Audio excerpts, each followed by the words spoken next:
Hi, welcome back to Budget Stuff Save Repeat. I'm Melissa. Thank you so much for being here today. And you see what we're doing.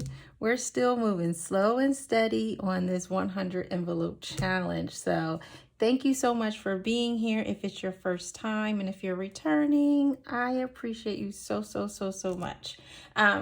So this is my favorite challenge. And I was talking to a couple of the ladies in the community, and it just dawned on me that this is how I have increased my savings ability. So I told you guys a while back that I've been budgeting for a very long time, 19, 20 years. And what that means is that I plan out how or where my money should go on paper before I get it. I'm a salary employee and I have been for the last 22 years. And so I spend it all on paper down to zero, and I'm good at it. Like, it's been working and I'm consistent with it. It's muscle memory for me now. I don't think about it. If I get money, my first thought is not, oh, go buy this. My first action is usually to get pencil, paper, pull out my budget, get on Excel, and put the amount I have at the top and spend it down so I have a plan and I know what to do with that money. But one of the things that I was not good at was saving.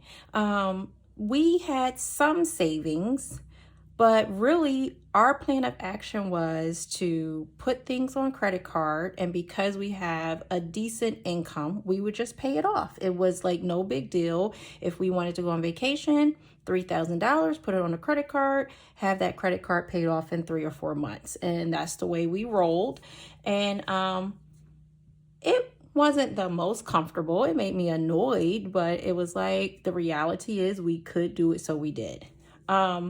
But then I had Olivia, and when you have a kid, things change. And so I opened up a savings account for her, and all I was doing in her savings account was my goal was just put $1,000 in there a year for Olivia. And when she's 18 and graduating, it'll be a nice little graduation present to get a bank account with $18,000 or $20,000. But quickly, Olivia's savings account outgrew my savings account because I really wasn't being intentional about saving. So really, at first, it was just to keep up with Olivia. If I'm saving $1,000 for Olivia every year, I should be saving $1,000 for myself. And that's where I was. And whenever I had extra, I would put it in savings, and it grew slowly. The account turned into $5,000 or $7,000. But then I came across this 100 envelope challenge.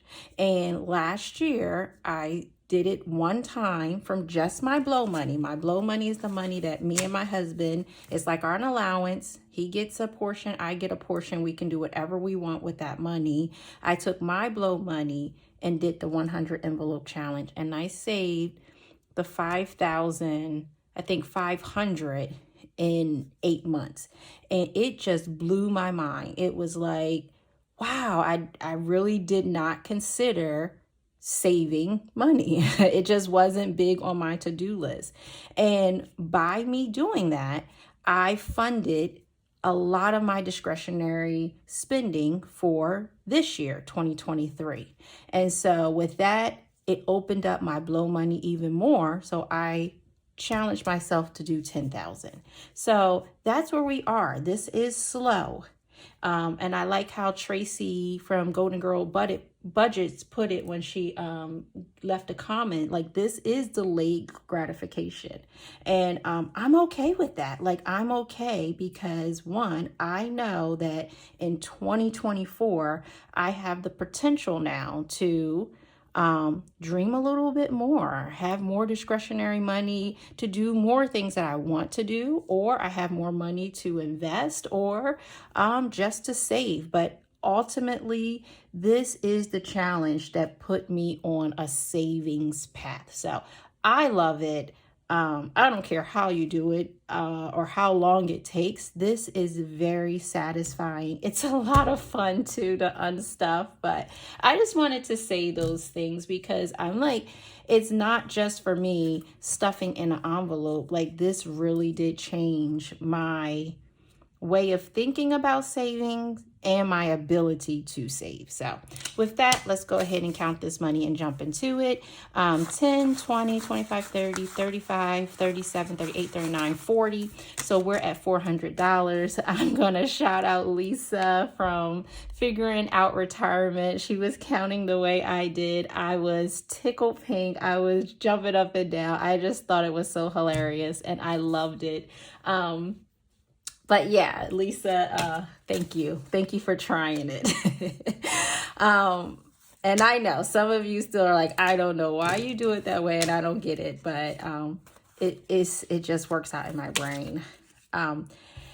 So I should also tell you guys, I worked at in the cash office at TJ Maxx when I was like 16, 17, 18 years old. And I had to count the weekend registers and make the deposit. So we had machines that would count money, but I still did a lot of counting by hand. So you start something, it's hard to break it. But today we will be stuffing 3 envelopes again. I'm going to be stuffing 160 and I will put 160 in that. So 10, 15, 16. And yeah, it's hard to break old habits. But I hope everyone had a wonderful Mother's Day. I sure did. My kids are young and they're still excited and they make the best things at school. So that's nice. Olivia is big on celebrating other people. She found a song. So when I woke up, the Alexa was playing. And so it was a good time. I was enjoying myself. So 158, I'm also going to stuff 160, 10, 15, 16. So that's another 160.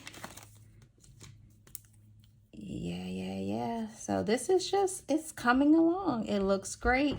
I have been planning what I want to do every once in a while. I'll grab a sheet of paper out. I'll put 10,000 on the top of it and start spending it on paper, which has been fun. It keeps changing and then I change it back. So I look forward to nailing down my plans, but I still have months before I have to do that.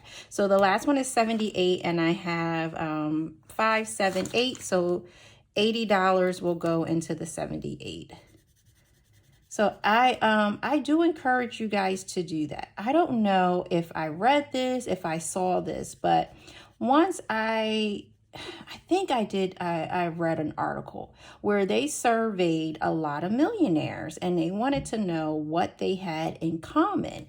So, everybody wants to know what do millionaires have in common?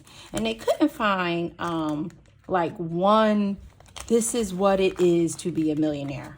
But the only common denominator that they found with all millionaires is that they write their goals down. Like they actually write it out. And if you're a Christian, there's scriptures that talk about, writing a vision and making it plain. And it could be about anything, but we're talking about money. So, I write down my goals. And I think even Michelle from Michelle's Free2Fly was saying on one of her videos, like she didn't limit herself. She wants to save $20,000 and that's what she wrote down. That's what she's planning for. And when I go back and I look at my goals, and I still have them, like this year, for the last couple of years, we've been saying make an extra mortgage payment. And now it's changed to pay our mortgage off. Or we'll say something like have $50,000 in the bank in cash. And then now it might say have $100,000 in cash in the bank. So I encourage you, even if you're paying off debt, write down what does life look like for you after the debt is gone. So have fun with it, dream, because the fatigue is real. It happens, but you have to know your why and you have to know where you're going. So I've rambled enough in this video, but thank you so much. 3 more done, a new color on our board, and I will see you guys next time. Bye.